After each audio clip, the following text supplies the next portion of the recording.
What is up, everybody? It is I, Ronin, and last week for me was 4th of July. I am in America, so I was celebrating that, so I took a little break, but we're back with a little bit of learning how to play for agents. So, if you don't know what agents are, they're kind of a bit of an older archetype that, the big thing is they focused on, like, these monsters. They're the agents. They're, like, fairies of light and dark variety.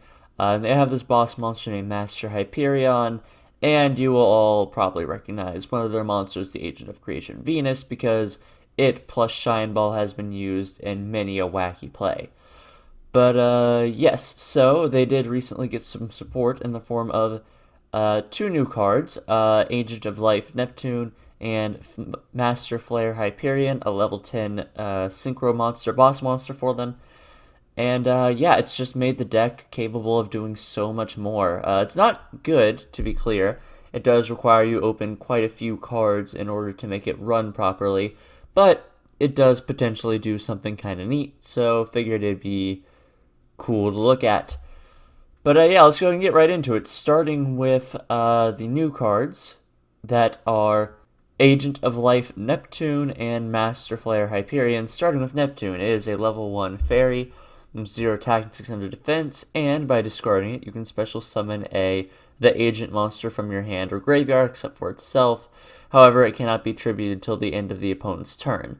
And if you have Sanctuary of in the sky on the field or in your grave, you can special summon a Hyperion monster instead, which is Master Hyperion and Majesty Hyperion. And then, if this card is banished by anything, you can add Sanctuary in the Sky from your deck to your hand. These are hard once per turn. Now, what the other cool thing about the agents is they all do something, and then they do something a little extra if Sanctuary on the Sky is on the field. It's a pretty basic field spell, just makes it so that battle damage to you, if the battle involved a fairy, is 0. But it does give extra effects to all of your monsters, well, most of them, which is pretty neat. So let's go ahead and now talk about Master Flare Hyperion. So like I said, level 10 Fairy Synchro, 3200 attack, 2600 defense, requires a tuner and a non-tuner fairy, so pretty generic materials, and it lets you send the agent monster from your deck or extra deck to the graveyard, so long as it specifically lists Sanctuary in the Sky, and it gains that monster's effect. So possible targets we have would be Agent of Entropy Uranus, Agent of Creation Venus, Master Hyperion regularly, I think, Earth, Neptune, and our Celestial Night Lord Parshaft, which is all pretty good. Beyond that, though, it also has a quick effect that when your opponent activates a card or effect, you can banish a fairy from the hand or grave to banish something on the field. So pretty good. And lets you combo pretty well into making a Baroness de Fleur, which is a generic level 10 synchro that just is an Omni Negate and can shovel itself back into the extra deck during the standby phase to summon a level 9 or lower monster from the grave.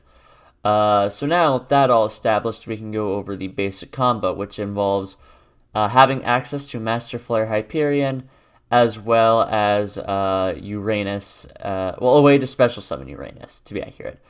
The best way to go about this is having the Agent of Mystery Earth, access to Sanctuary in the Sky, which can be, well, terraforming, hard drawing. I guess you could also find a way to banish Neptune, which is why we have Jupiter, but we'll get to that later. So on and so forth.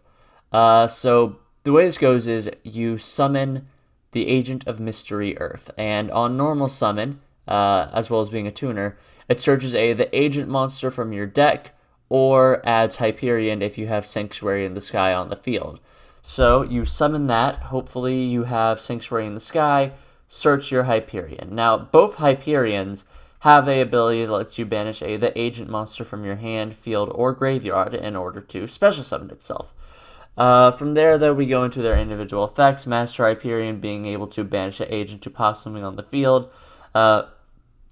Majesty Hyperion being able to banish a fairy in order to banish something from you or your opponent's graveyard. So both pretty good. The important thing is that they're levels. So you summon that. Hopefully you have something else to use to summon one of your Hyperions, after which you synchro into Master Flare. From there, you use Master Flare's effect in order to send the Agent of Creation Venus from your deck to your graveyard, so you can activate its effect to summon your free Shine Balls.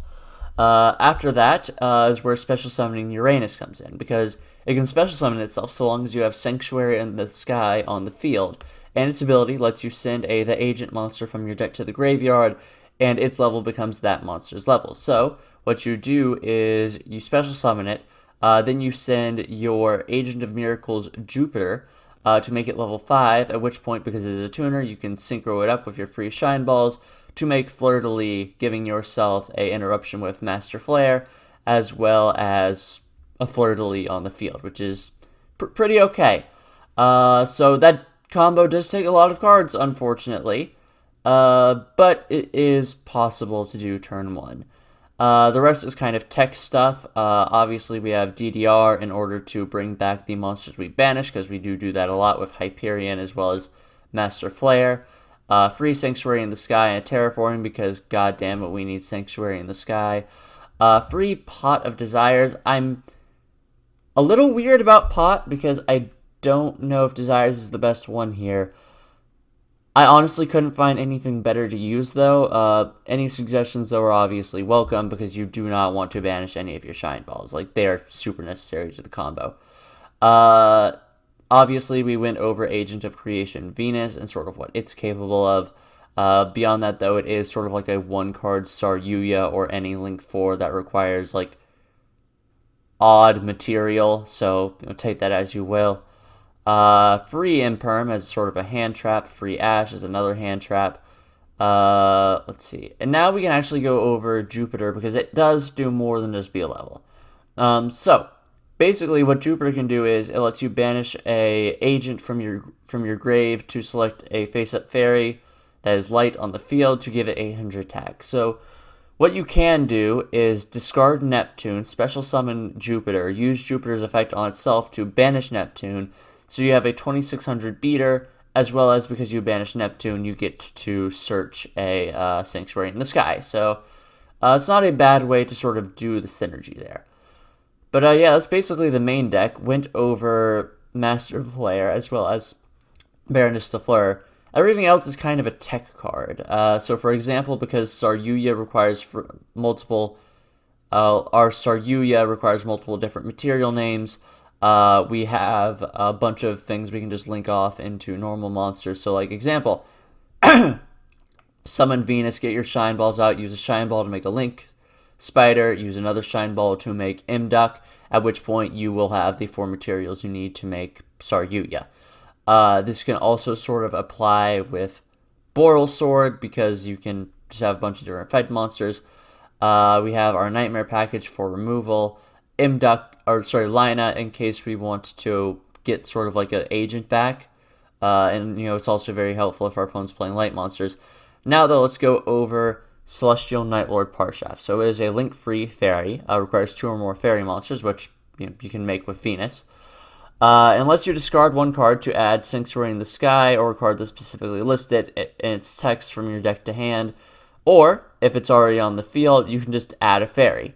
And then if another face-up fairy you control is sent to the grave, except during the damage step, you can banish a fairy from the grave to special summon a fairy from your hand whose level is higher.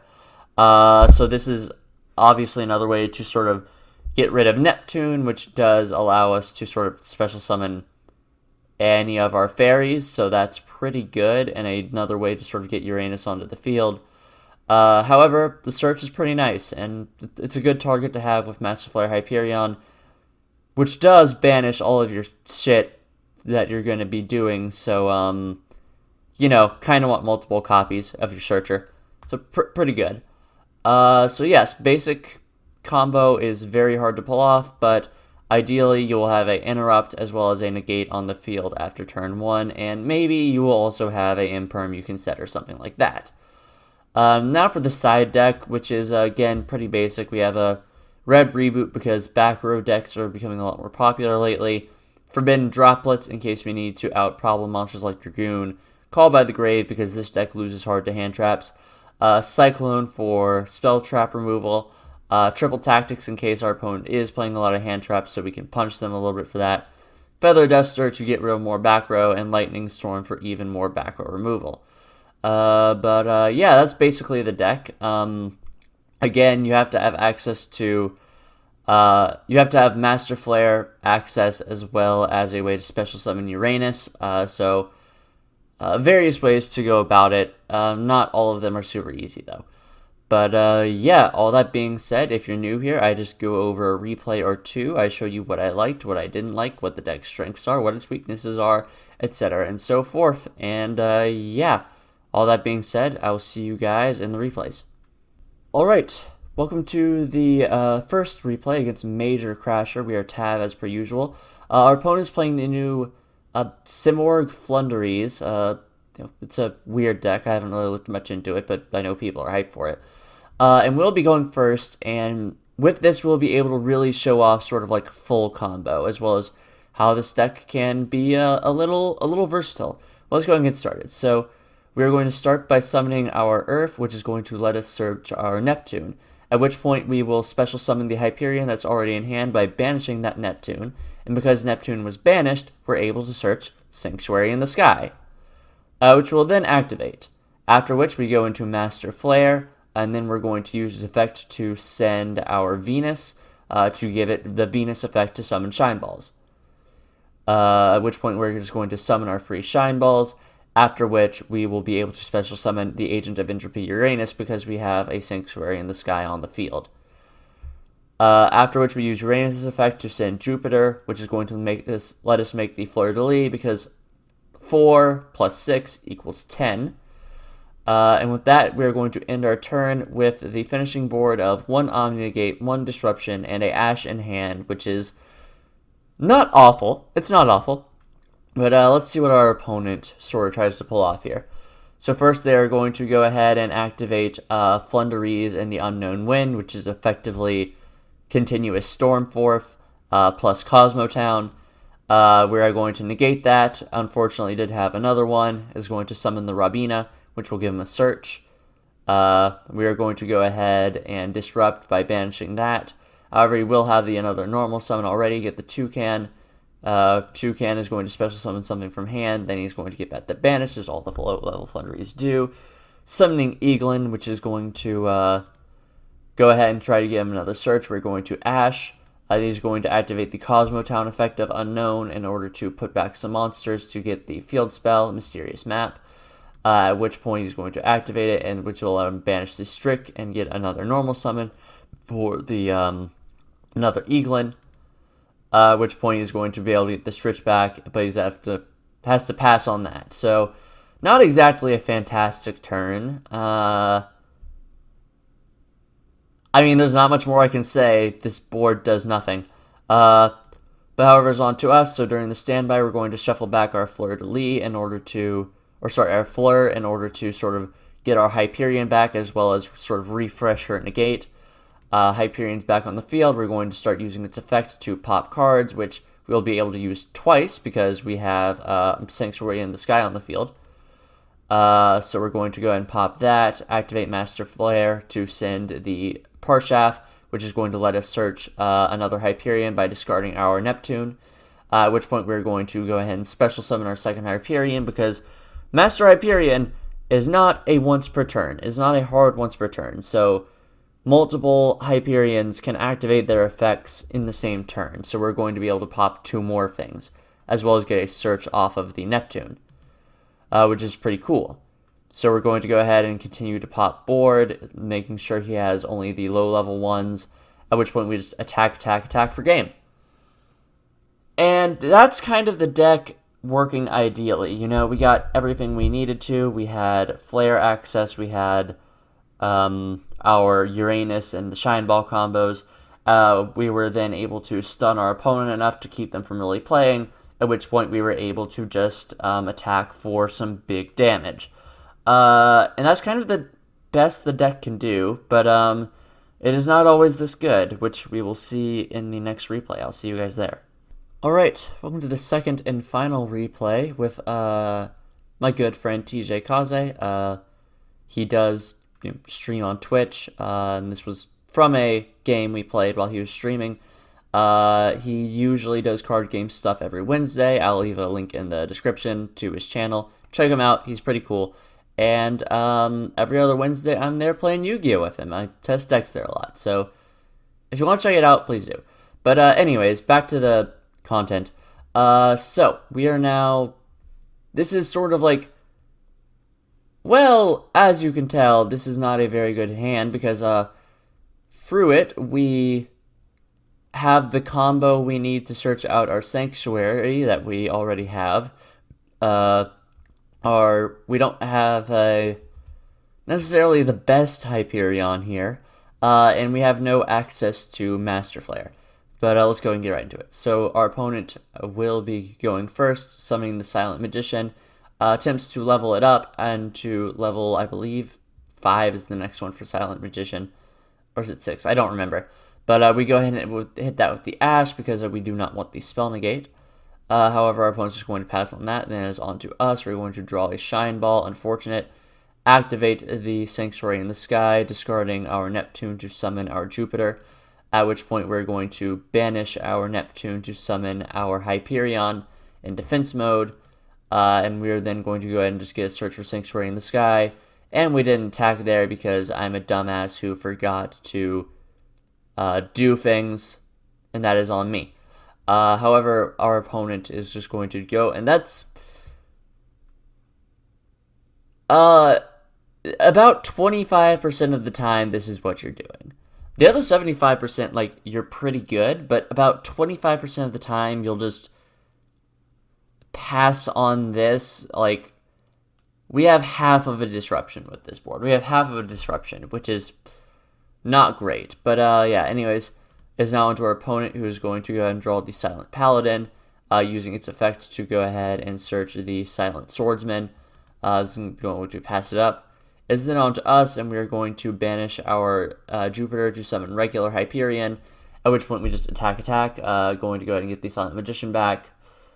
Again, not great for us. I guess we technically do have some pops on the field, but going to go ahead and attack over our Hyperion. Then on to us, we're going to draw the Neptune, which is a pretty great top deck because it lets us revive our Hyperion. Then we're just going to start popping, get a search.